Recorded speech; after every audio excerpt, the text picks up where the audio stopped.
രണ്ടു വാക്കെങ്കിലും വർത്താനം പറയാണ്ട് പോയി കഴിഞ്ഞാൽ പൃഥ്വിരാജിന് ഇഷ്ടപ്പെടിയല്ല.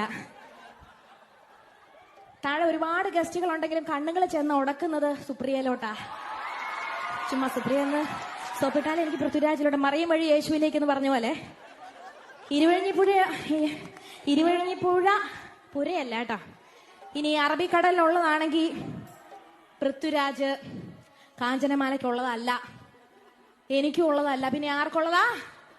സുപ്രിയക്കുള്ളതാ. ഭാഗ്യവതി. അപ്പൊ എന്തൊക്കെ പ്രാന്തോടി അല്ലേ? പ്രേമം എന്നാൽ എന്താണ് രാജു? അത് കരളിനുള്ളിലെത്തിയാണ് റിമി. പ്രേമം എന്നാൽ എന്താണ് രാജു? അത് കരളിനുള്ളിലെ സുപ്രിയയാണ് റിമി.